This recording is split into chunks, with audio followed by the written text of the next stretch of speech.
যাও যাও, মানে আমার বিরাট ক্ষতি হয়ে যাবে না। তোমার মতো ব্যবসায়ীদের কাছে আমি লিচু বেচলাম না, তাতে আমার কি ক্ষতি হবে না? কত বড় বড় মাপের লোক আসলো লিচু নিতে, তাই টাকার কাছে লিচু বেচতে পারলাম না, আর তোমার মতো ব্যবসায়ীদের কাছে আমার লিচু বেচতে হবে। তুমি রাগ দেখিয়ে চলে যাচ্ছ। আরে আমার এই লিচু বাগানে কত জাত আছে তুমি জানো? মূর্খ মানুষ ব্যবসায়ী লাভলি যা ক্ষতি হয়, এইসব জাত সম্পর্কে কত বড় বড় মানুষ এইসব চারা কিনতে আসে, তারাই জানে। ইকার মতো ব্যবসায়ী কি এসব জাত সম্পর্কে জানে? আমার এই লিচু দরকার, আমি আর কারোর কাছে বেচবো না। কি ঠোকের ঠোকের লিচু দেখো দিনই, তাই মানুষের পছন্দ হয় না। এই লিচু আমি পারবো, জাগ দেবো, দিয়ে আমি সেই গাছ বানাবো, গাছ বানিয়ে হচ্ছে আমি বেচে দেবো। আমার এই পুরো মাঠে শুধু আমার লিচুর চারা হবে, ধান পাট কোনো কিছু হবে না, শুধু লিচু গাছ হবে। যার সম্পর্কে জানে না, আমার কত শখের শখের লিচু রে।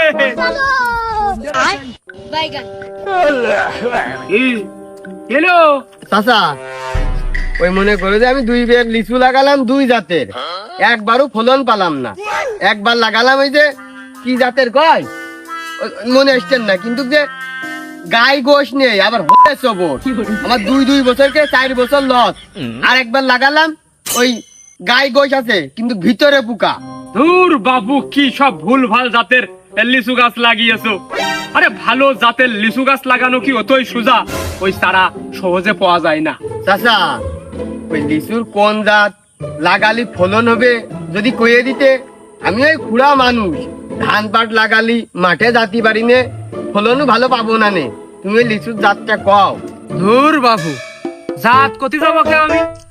তুমি যেই জায়গায় লিচু লাগাবা সেই জমিতে কিরকম রোদ লাগে, আবার মাটির এই যে উর্বরতা নামের একটা প্রশ্ন আছে, যারা লিচু গাছ লাগায় তারাই জানে।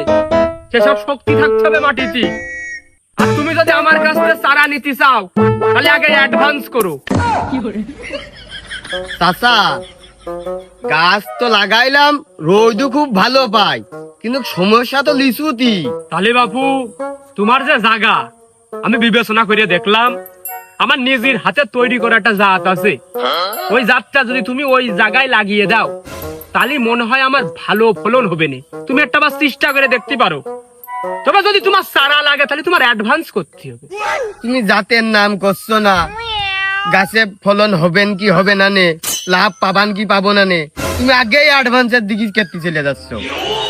আরে বাপু, এই চারা আমার নিজে হাতে বানানো, আমি ওই জাতের নাম কইয়া দিলাম, তাতে তোমার মনে হলো লাভ হয়ে গেল? এই জাত তুমি কোন জায়গায় পাবা? বাজার ঘাটে জেনতেই তুমি নার্সারি বলো জেনেই পারো, এই গাছ তুমি পাবা না নে। এই গাছটা আমার নিজ হাতে বানানো। তুমি আগে অ্যাডভান্স করো, তারপর তোমার আমি জাতের নাম এবং সেই চারা দিয়ে দিচ্ছি।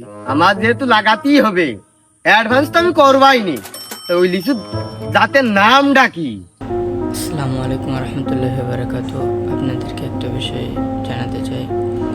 সাতকার 4 নম্বর আসনের জামাত ইসলামের যে এমপি সাহেব, যিনি যে কাজটা করেছেন, কাজটা ভালো করেননি, কিন্তু তার জন্য অনেকে জামাত ইসলাম থেকে চলে যাচ্ছেন।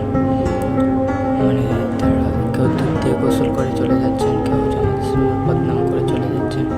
তাদেরকে আমি একটা বিষয় বলতে চাই, আপনারা বুঝতে পেরেছেন জামাত ইসলামের সাথে থাকলে যদি আমি কোনো অপকর্ম করি তাহলে তারা শাস্তি দেবে আমার।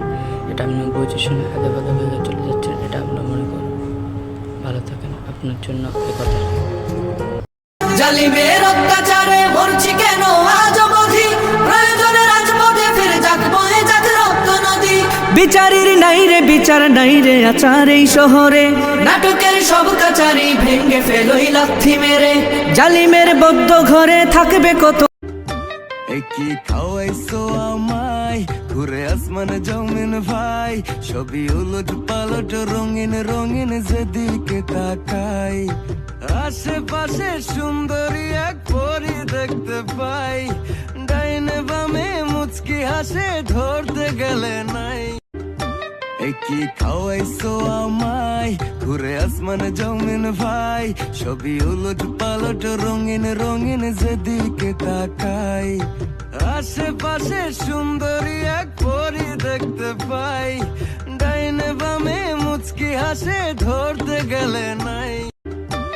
কি খাওয়াইছো আমায় ঘুরে আসমান জমিন ভাই সবই উলট পালট রঙিন রঙিন যে